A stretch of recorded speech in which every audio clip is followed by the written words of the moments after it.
¿Qué es historia clínica? La historia clínica es su retrato. Cuando de acá a 20 años, en el hospital donde trabajen, cojan una historia clínica hecha por ustedes y diga José Cervantes, van a ver lo que eran cuando eran estudiantes. Porque esa es la historia clínica. Es lo que ustedes van a confeccionar en razón a lo que el paciente les va a decir.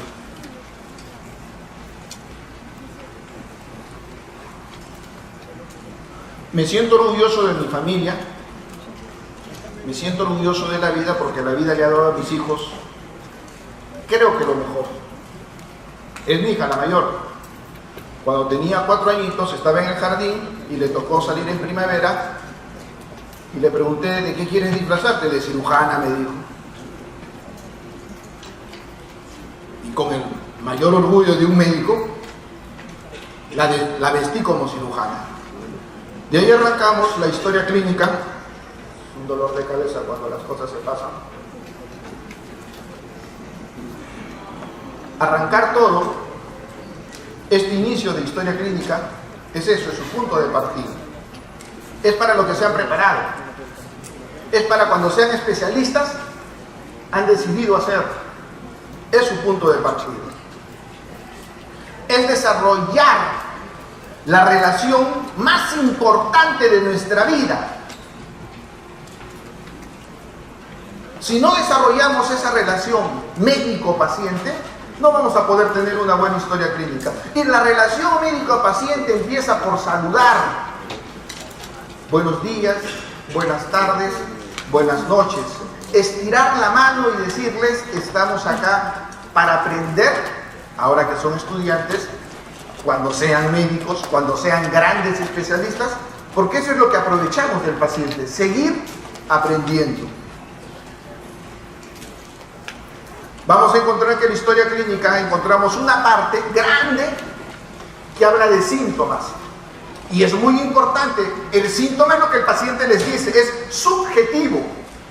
El paciente les dice, doctor, siento esta zona como si me explotara. Tú no puedes dudar de eso, ustedes no pueden dudar de eso.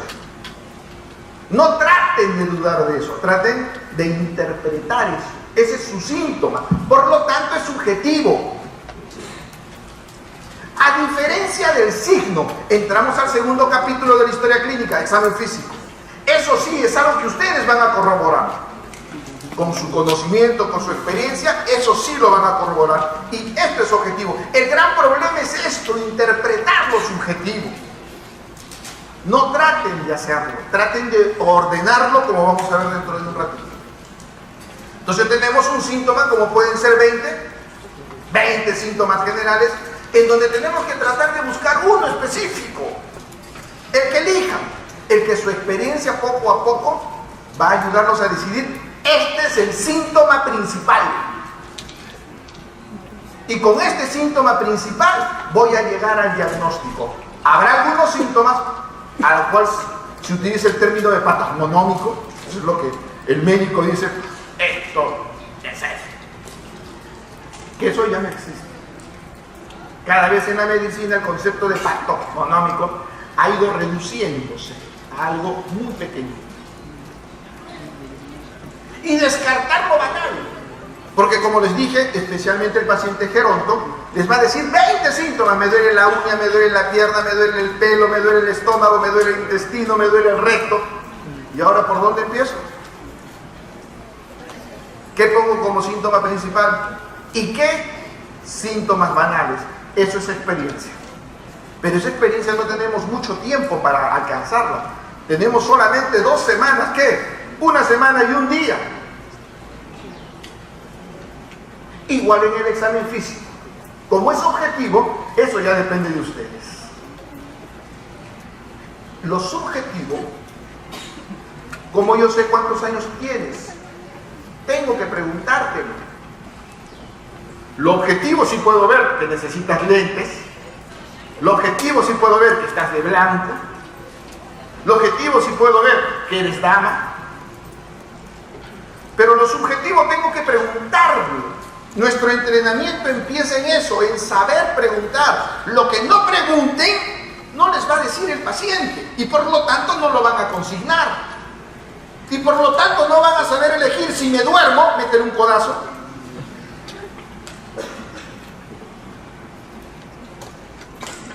Y por lo tanto no voy a poder elegir si me duermo o si busco el síntoma principal.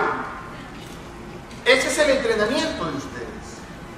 Pero la única forma de entrenarnos en eso es en hacer y en hacer historias. En leer y en leer historias. ¿Quién es el único que nunca se equivoca? ¿Qué? Dios. ¿Quién más? El que no hace nada. Ustedes van a hacer cosas. Entonces se van a equivocar. No tengan miedo al error. Es parte del aprender. No le tengan miedo.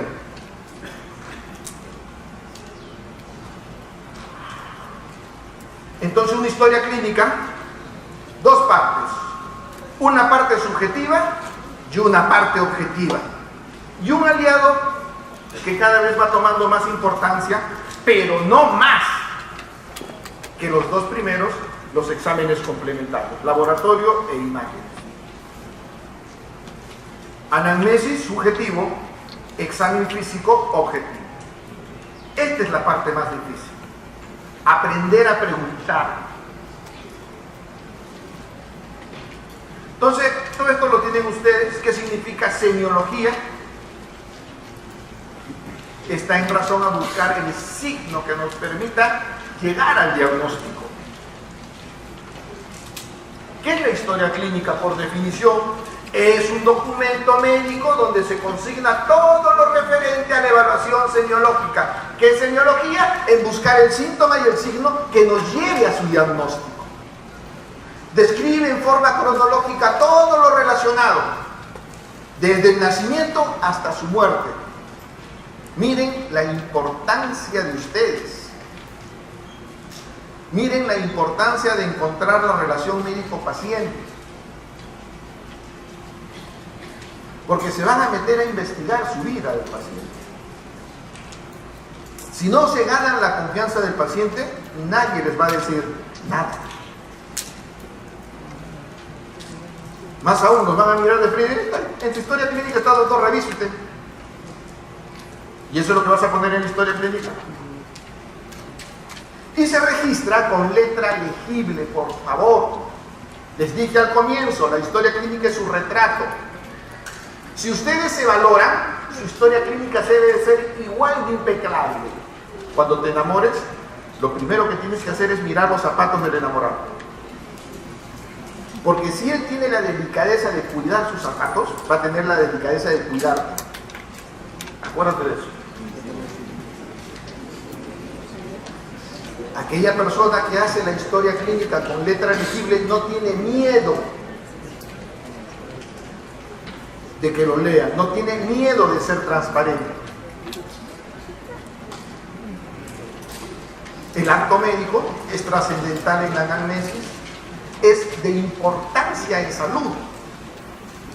30% del medicamento que va a mejorar al paciente se llama placebo, y ese placebo es esto, el acto médico. Eso ya lo estudiaron en farmacología, el efecto placebo de la atención médica. Tiene que ver confidencialidad, integralidad, secuencialidad, racionalidad, disponibilidad y obligatoriedad. Es obligatorio hacer una historia clínica. Así sea en un policlínico cualquiera, siempre lo primero que va a hacer la enfermera es ponerle una hoja de historia clínica. La historia clínica también sirve para educar al paciente.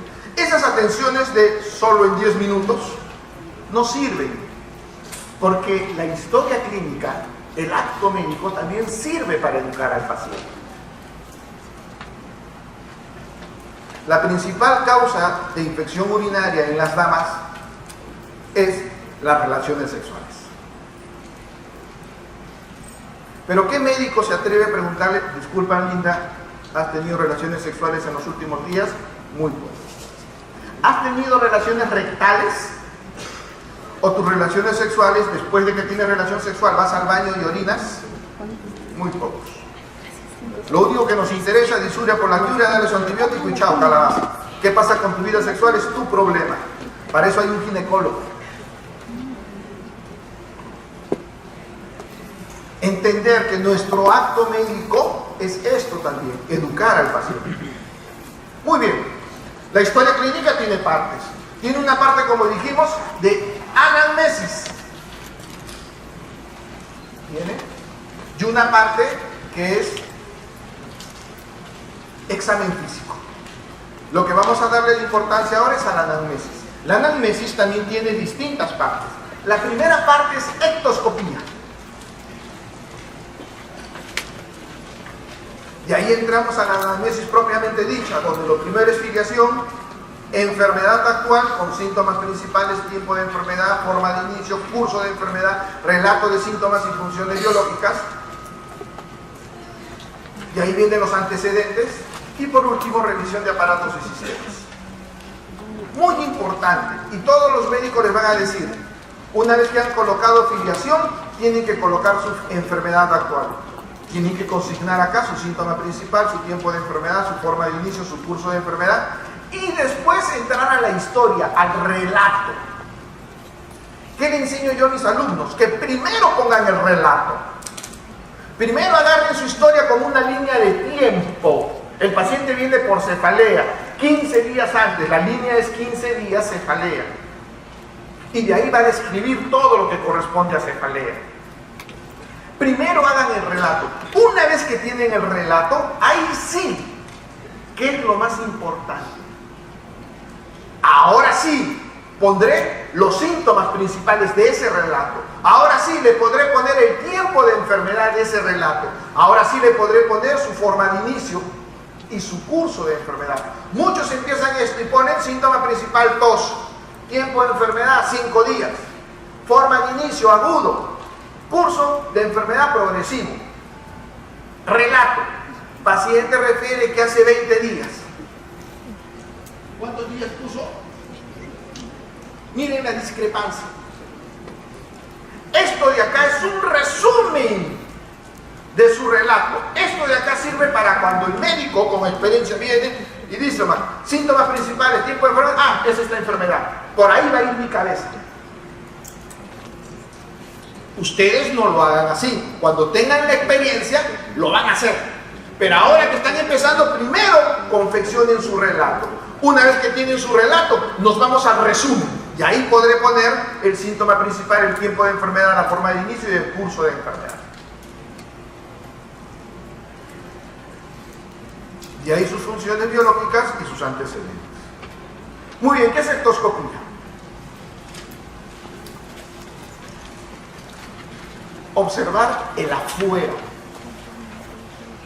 Era lo que les encantaba a los médicos en el Hospital 2 de Mayo, en el Hospital Carrión, en el Hospital Loaiza. Uno lo miraba y decía, ese paciente tiene una enfermedad de von Recklinghausen, el ojo clínico. Cada vez eso se ha cortado más. Porque como les dije, cada vez hay menos signos patognomónicos. Y eso depende de la experiencia. La primera observación rápida, global, metódica de las particularidades del paciente. Estamos en anamnesis y sin embargo esto no es subjetivo. Esta es la primera impresión que tengo yo del paciente. La señorita viene a mi consultorio y lo primero que tengo que ver yo es una señorita, es dama, de aproximadamente 24 o 25 años, ¿no? Esos lentes no son de aumento, entonces no es problema de cerca, probablemente es de lejos. Las uñas no son largas, están bien cortaditas, no están pintadas como corresponde a un médico. Pasaré eso por su costado y veré olor. Es una ley, usa Chanel. Esa es la ectoscopía. La primera impresión, y como tanto es objetivo. ¿Y quién hace la evaluación objetiva? El médico.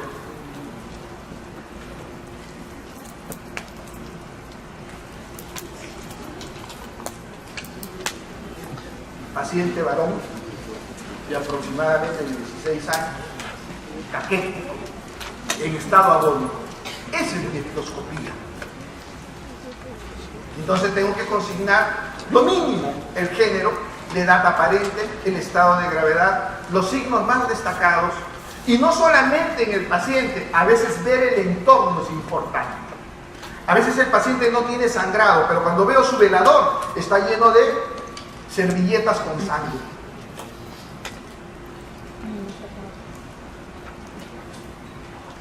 Pero para una buena ectoscopía tengo que tener una buena relación de médico, paciente y ambiente. El médico tiene que estar entrenado para lo que ve. Tiene que ganarse la confianza del paciente, y ese paciente tiene que estar en una determinada posición, con una determinada ropa. Antes se hablaba de desnudez. Ahora respetamos mucho la privacidad del paciente. Lo desnudaremos esencialmente cuando entremos al examen físico. Porque no se olviden que estoy por recién hacer la pregunta, no lo voy a desnudar. A ver, desnúdese. Señora, ¿por qué viene usted?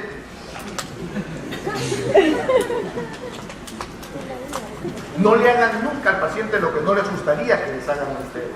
¿Te imaginas ese médico? Señorita, ¿por qué viene? Primero desnúdese. Entonces este concepto de desnudez tradicional en la medicina del Hospital Loaiza, 2 de Mayo, etcétera, etcétera, cada vez va tomando un significado de su momento. Y ni qué decir el ambiente, ¿no? Entonces, todo de eso va a depender de nuestra famosa ectoscopía.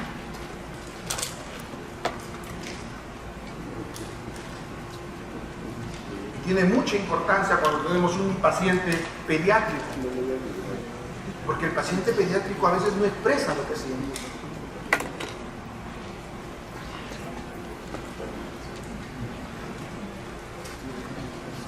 Pero tenemos que describir lo que vemos, no lo que creemos que vemos. Y eso es entrenamiento, para ir con la confianza y la paciencia de nuestro entrenamiento, buscando exactamente qué es lo importante de ese signo. ¿Y nos sirve qué cosa? Dentro de unos minutos van a ver ustedes métodos del examen físico con la doctora Zavala. Y lo más importante del método del examen físico es inspección. ¿Y qué inspeccionamos? Comparamos una mitad con la otra mitad. Comparamos una mitad con la otra mitad. Es nuestro principal punto de comparación. No puedo comparar a él con ella, pero sí puedo comparar una mitad de su cara con la otra, una mitad de su brazo con el otro brazo, para ver dónde puede estar lo anormal. Entonces, cuidado, no todo paciente tiene un signo ectoscópico de importancia. Cada vez los pacientes llegan muy tempranamente. Llega por 24 horas de fiebre. ¿Qué ectoscopía vas a tener? Y como viene tomando paracetamol, ni siquiera fiebre tiene. Solamente lo que el paciente les dice: en la casa me tomé 40 de temperatura. Por eso es que los signos de ectoscopía cada vez los vemos menos. Los pacientes llegan muy tempranamente al hospital, muy tempranamente a la consulta. Entonces, muchas veces no tienen. Entonces, ¿qué pondremos como ectoscopía? Paciente varón de 25, no tiene aro, debe ser soltero. Debe ser soltero. No debe forzarse la búsqueda. No se trata de agarrar mi lupa y agarrar un pelito por pelito, meterme a la nariz. No. La ectoscopía es la primera impresión que uno tiene del paciente. A veces, por tratar de encontrar el signo, 20 neurólogos ven a un viejito. Uno se levanta y dice: ¡ah, esa es la marcha táxica de Frederic! Otro se levanta: mi querido colega, usted está equivocado. Esa es una sífilis tarética en 3er grado. Otro se levanta, otro. 20 genios ahí. Bueno, salgamos de la duda. Señor, ¿qué enfermedad tiene usted? No tengo ninguna enfermedad, lo que pasa es que estoy buscando un baño. Con la experiencia podrán encontrar los signos ectoscópicos. Es muy distinto la ectoscopía del aspecto general. Cuando empecemos el examen físico vamos a ver que se empieza por el aspecto general. El estado general, el estado de nutrición y el estado de hidratación. La ectoscopía es mucho más vaga. Es un diagnóstico presuntivo. Puede a veces no consignarse, es rápida, requiere de mucha experiencia y va al inicio de la historia clínica, antes de empezar la anamnesis como hemos quedado. ¿Y qué es lo más importante de la ectoscopía? Buscar el signo destacado. Signo destacado.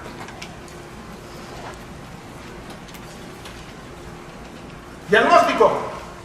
Infarto. No, el señor se ha dado cuenta que en el bar que está atrás del restaurante le han robado su billetera.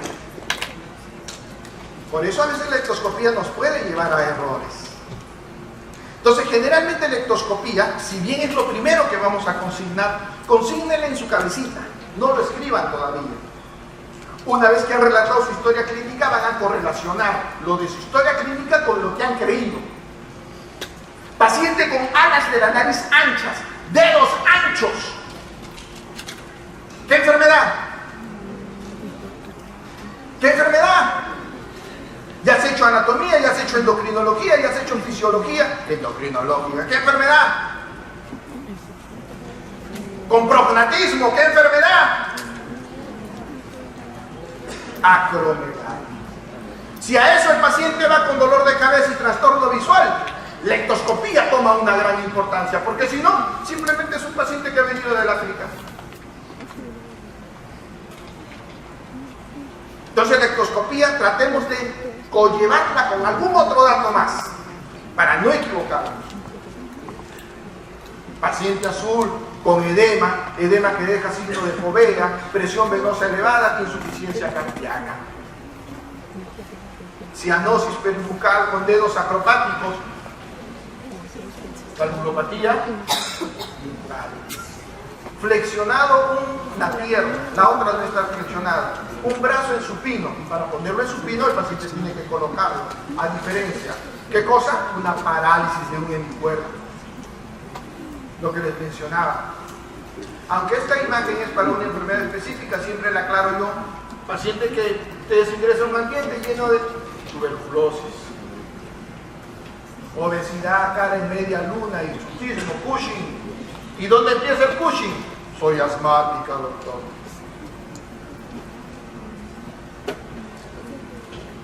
Hablando de acromegalia. Diagnóstico. Esos ojos, diagnóstico.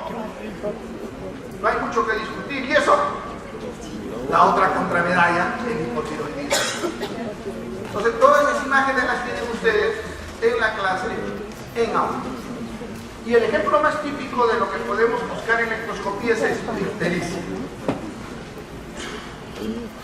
La ictericia puede ser, como en este caso, cirrótica. ¿Y por qué digo yo ictericia cirrótica? Dicen ictericia rubínica.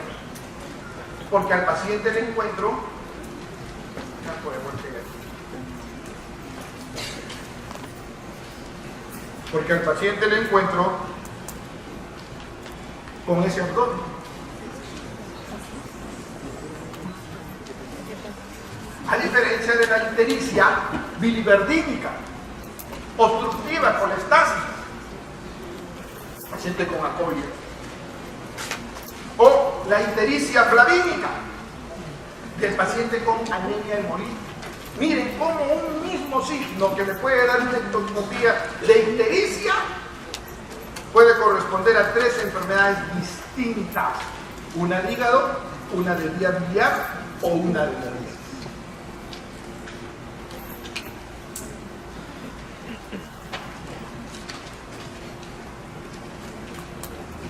Diagnóstico.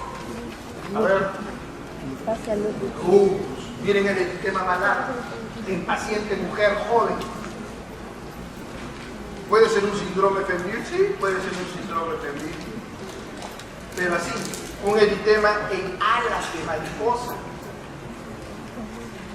99% lupus.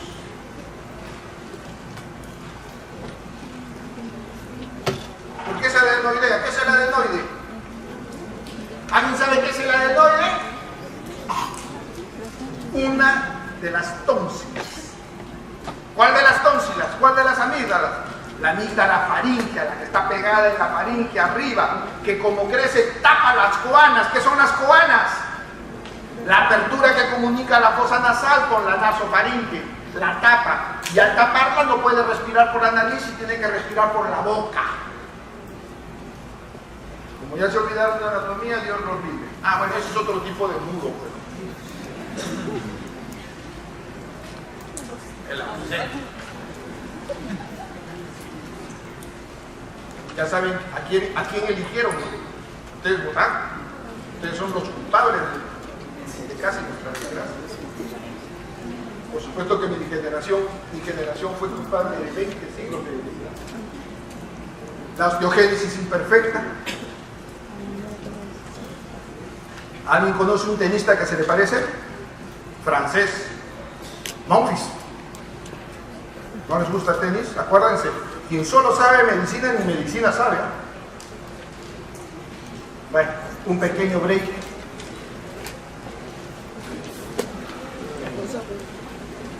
Ectoscopía.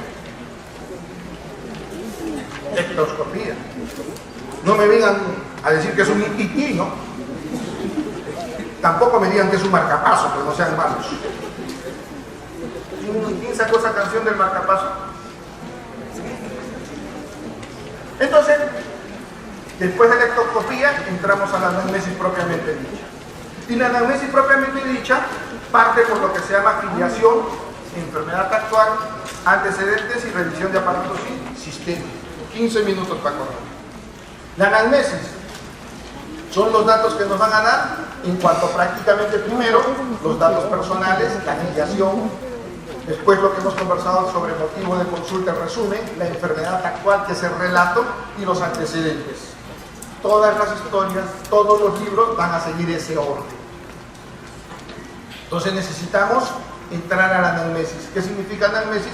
Recordar. El paciente va a comenzar a recordar por qué viene a la consulta. Entonces ahí tienen los datos de filiación. Acá está resumido 1, 2, 3, 4, 5, 6, 7. Si ustedes ven los datos que les da la historia clínica, en algunos hospitales tienen hasta 12 datos. ¿Y por qué es importante? Miren los otros. Son los datos de filiación. Porque uno puede comenzar a presumir. Es muy importante la edad para ver qué grupo etario. Cada grupo etario tiene sus propias enfermedades. El sexo. Cada grupo de sexo tiene sus propias enfermedades. Si yo estoy pensando en un varón, definitivamente no voy a estar pensando en enfermedades ginecológicas. Así de simple. Igual en la ocupación. Paciente con tos, minero, no tengo que pensar más. En primer lugar, silicosis, y en segundo lugar, neoplasia. Tercer lugar, tuberculosis. En el Perú, primero tuberculosis, luego silicosis, luego. Y así, cada dato de filiación nos sirve esencialmente para ver exactamente qué posibilidades diagnósticas nos podemos estar viendo. Enfermedad actual. Punto 2. Salimos de filiación y entramos en enfermedad actual. Enfermedad actual tenemos que colocar en primer lugar la fuente. ¿Quién está relatando la enfermedad? El paciente, anamnesis directa. El familiar, la auxiliar, anamnesis indirecta. Entonces lo primero que vamos a colocar es, si es una anamnesis directa, ya no tengo que poner quién. Pero si pongo anamnesis indirecta, tengo que poner quién. El policía, el bombero, la auxiliar, la tía, la sobrina. ¿Quién está relatando la historia clínica de este paciente? Entonces lo primero que hacemos en enfermedad actual es colocar directa o indirecta. Y si ponemos indirecta, tenemos que consultar quién nos da esa historia. De ahí, como les mencioné, la tradición dice colocar síntoma principal, tiempo de enfermedad, forma de inicio, curso de enfermedad. Y luego el relato cronológico. Ya les he enseñado yo, lo primero que tienen que hacer ustedes es el relato cronológico. Despiértala.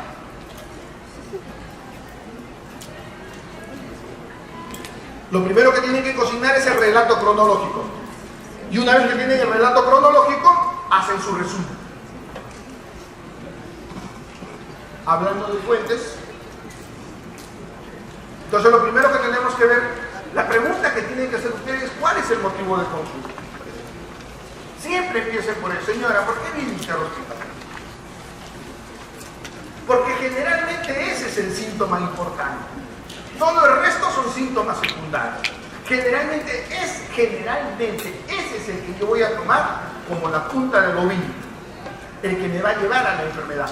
Generalmente.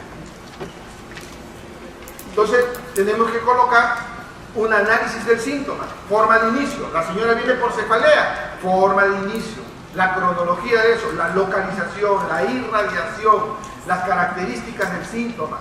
Entonces cuando hablamos de dolor, les van a enseñar una onomatopeya, alicia o alicie. A de aparición, L de localización. Icie, ya van a ver ustedes que pasa por intensidad, características, irradiación y evolución. El famoso alicie, cuando hablamos de dolor. Lo mismo tratar de hacer para todos los síntomas. Por eso les hablaba de la línea del tiempo.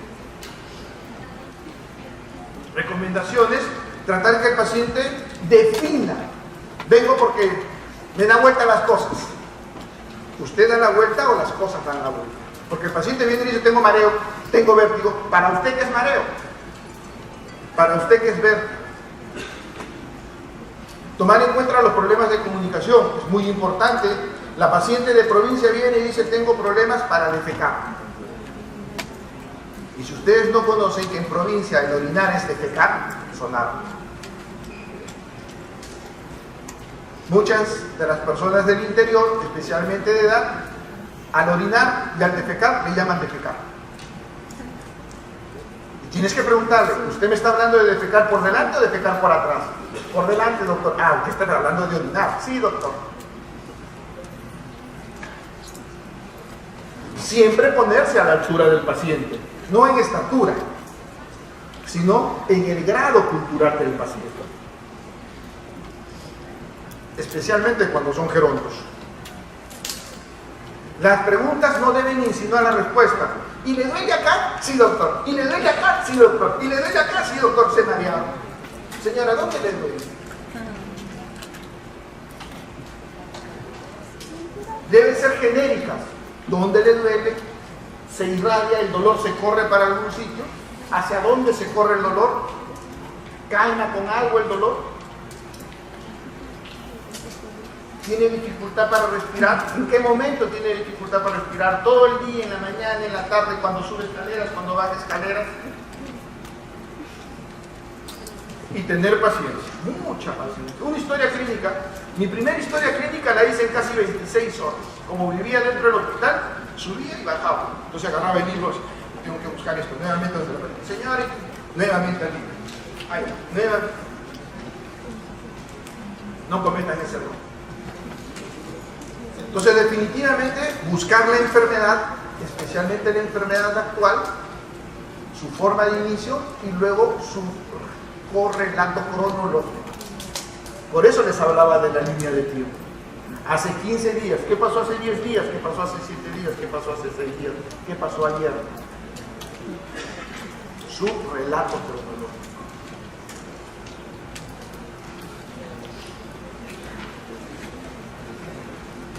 Tratemos de cuantificar el síntoma.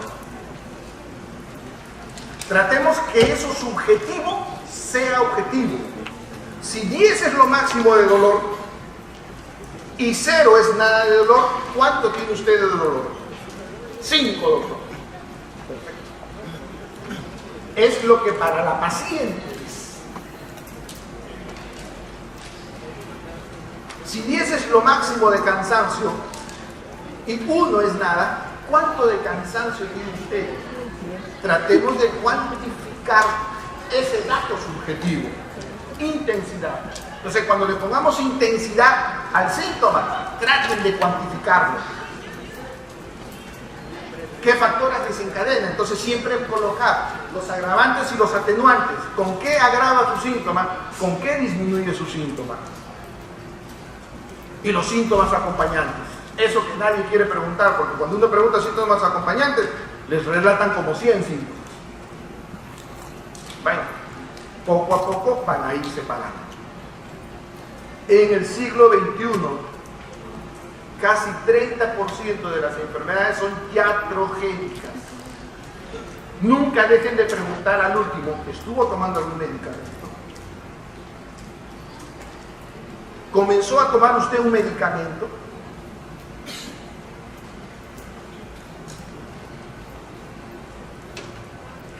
Factores iatrogénicos. 30% en el siglo XXI de causas de enfermedad somos nosotros. Muy común, las vitaminas. Muy bien. En el geronte hay presentaciones atípicas porque son pluripatológicas. Son múltiples comorbilidades por las cuales puede venir especialmente el paciente geronte. Entonces tenemos que tratar de identificar una o dos, o la que lo está descompensando. Ese paciente es cirrótico, tiene hipertensión arterial, tiene cirrosis, tiene insuficiencia renal, pero ¿qué lo está descompensando? Eso es lo que tenemos que darle importancia. Entonces en el ARGENTE encuentran todas esas preguntitas que se pueden valer ustedes para comenzar a hacer su historia clínica. Eso es de su libro ARGENTE. Las preguntas que habitualmente deben formularse. Muy bien. Lo importante de hacer la historia clínica es que ustedes escogen, mezclan todos los colores o aprenden a separarlos. Ustedes eligen. Lo importante es hacer una buena historia clínica. Mezclando todos los colores es muy difícil. Entonces, orden.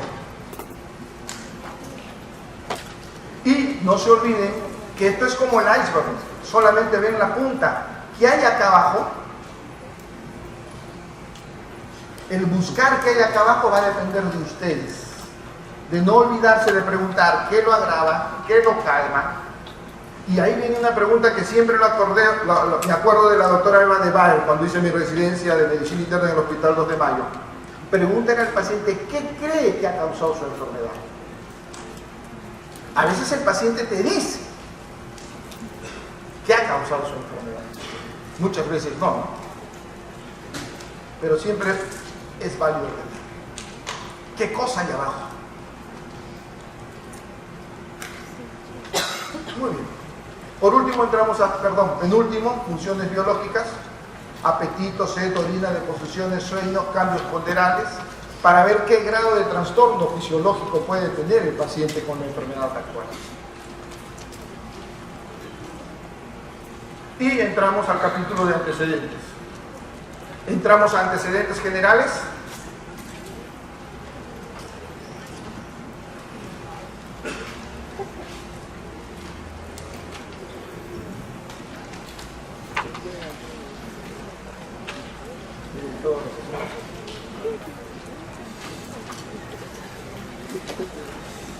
Seguimos con antecedentes fisiológicos.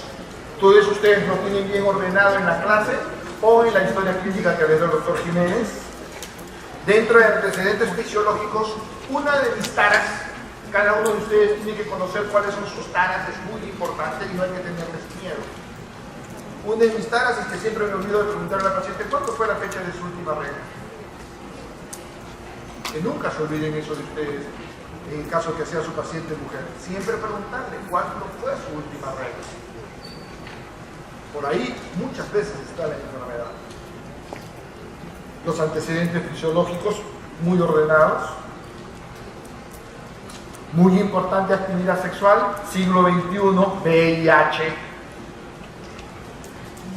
En cualquiera de sus formas, febril, como exantema, como pérdida de peso, como gangliomegalia. Siempre tener presente el VIH y sus factores de riesgo. Así que no tengan miedo de preguntar: actividad sexual, una sola pareja, es del mismo sexo. Se van a llevar muchas sorpresas, jóvenes. Antecedentes patológicos. Y dentro de antecedentes patológicos es muy importante las cirugías. Alcohol, drogas. No pueden dejar de preguntar en el siglo XXI. En caso que tenga alguna enfermedad, ¿qué tratamiento está recibiendo? Y ordenarlo. No solo el nombre, sino la posología. ¿Qué recibe usted? Pastilla para la presión arterial. ¿Qué pastilla para la presión arterial? Candesartán. ¿De cuántos miligramos? De 8 a 16 miligramos. De 16 miligramos. ¿Qué recibe usted para el dolor de la articulación? Meloxicam. Meloxicam de 7 o de 14. ¿Oral o sublingual?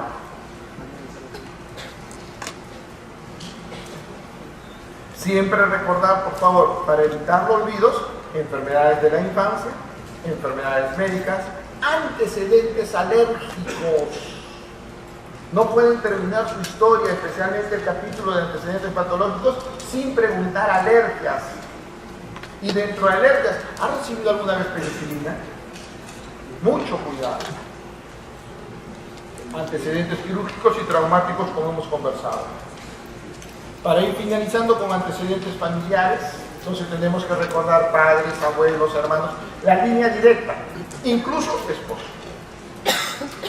Entonces, la historia clínica es eso, nos puede llevar por muchas curvas, pero tenemos que, con la experiencia, comenzar a aprender a cómo caminar en ella. Para terminar al último, siempre al último, la revisión de aparatos y sistemas. Porque ustedes no solamente vean el árbol, tienen que ver el bosque. Y a veces el síntoma más importante por el que viene el paciente lo van a encontrar acá en aparatos y sistemas, en la revisión de aparatos y sistemas. Y van a tener que rehacer toda la historia clínica. Por eso es muy importante la revisión de aparatos y sistemas. A la gente se los coloca: respiratorio, cardiovascular, gastrointestinal, todo lo que tienen que preguntarle. La paciente viene porque se ha puesto amarilla. No pueden terminar preguntándole: señora, ¿y usted ha tenido tos? Y si tiene tos, ¿ha tenido expectoración? ¿Ha botado sangre? ¿Qué tiene que ver eso con la ictericia? De repente muchas cosas. Todo eso es la revisión de aparatos y sistemas. Y lo tienen igualito, se los mostré en historia clínica del Hospital Loaiza, del doctor Jiménez. ¿Por qué? Porque tenemos que acostumbrarnos no a mirar el árbol, sino a mirar el bosque. Muy bien, ahora vamos a ir al examen físico.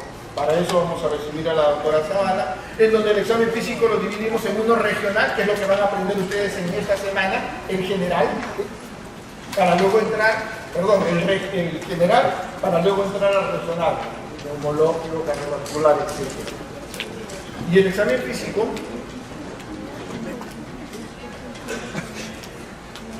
al final nos permite presentar una impresión diagnóstica.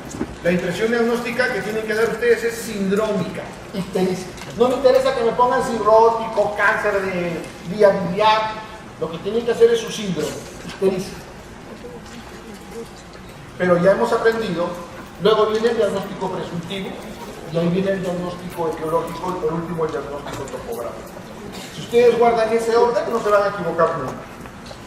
Por ejemplo, el paciente viene con dolor abdominal.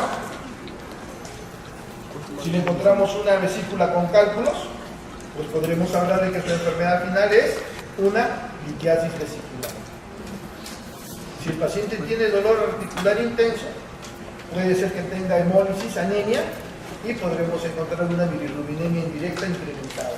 Es decir, a pesar de tener varias cosas, tenemos que buscar su buena correlación.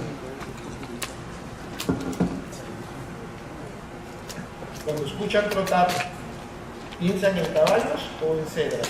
Siempre busquen lo más común. Una vez que descarten lo común, recién preguntan: ¿no será una cebra? Su plan de trabajo, una vez que han hecho su diagnóstico sindrómico, tienen que buscar corroborar su diagnóstico sindrómico. Ya no basta que sea ictericia. Esa es una ictericia porque la clasificación nos lleva a dividirlo en directa o indirecta. Si yo estoy sospechando que es directa porque el paciente tiene acolia, buscaré sus exámenes laboratorios específicos. ¿Para qué le voy a pedir reticulocitos? ¿Qué tiene que ver los reticulocitos? Anemia hemolítica con acolia. No se trata de pedirle los 50 para ictericia, no, yo ya seleccioné. Mi ictericia por la historia clínica parece ser obstructiva, por la acolia. Y por lo tanto mi plan de trabajo irá hacia ese sentido. El famoso SOA, porque hablamos de historia clínica, cuando se encarguen ustedes de evolucionar un paciente, siempre el famoso SOA. Todos los días, qué cosa es dato subjetivo, qué es lo objetivo, cuál es la apreciación y el plan de día a día. Esa es la evolución. Y por último, en la historia clínica, la epicrisis, que es el resumen de todo lo que ha sucedido durante su hospitalización. Eso ya es al final, cuando el paciente se va a ir de alta. Nunca olvidar, usen sus oídos, ojos, olfato y tacto. La semiología médica es la disciplina clave para realizar el diagnóstico. 60-80% depende de ese entrenamiento que van a comenzar ustedes para hacer la historia clínica. Y mucho de ello depende esencialmente de la confianza con el paciente. A pesar de todos los avances tecnológicos de la medicina, el médico no ha podido ser sustituido. Por eso que nos tienen que seguir pagando. Nunca van a dejar de pagar. Nunca dejaremos de tener trabajo. Nunca dejaremos de tener pacientes. Nunca nos van a poder reemplazar una máquina. Al último, es un crucigrama, es un mapa conceptual de todas las partes de la historia clínica. Así es como lo tienen ustedes en su clase. En la clase virtual, exijan al delegado que consiga ir donde Pamela mañana. Pamela tiene que entregarles cómo entrar a sus clases virtuales. Entonces tienen este mapa conceptual, en donde tienen claramente la historia clínica, sus partes, sectoscopía, la anamnesis, miren todo bonito ahí separado, el examen físico, como hemos conversado, diagnóstico y tratamiento. Dentro de lo que es la historia clínica, hemos hablado de lo que es directo o indirecto, hemos hablado de la anamnesis y cómo se va dividiendo. Observen, filiación, enfermedad actual,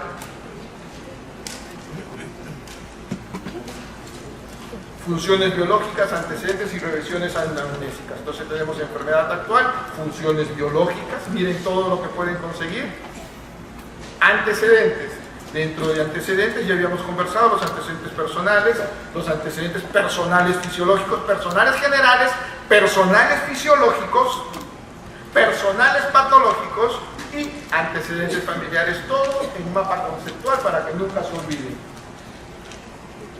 Por último, examen físico, lo que corresponde al examen regional y lo que corresponde al examen general. En esta semana, un día, tienen que aprender esencialmente lo que corresponde al examen general.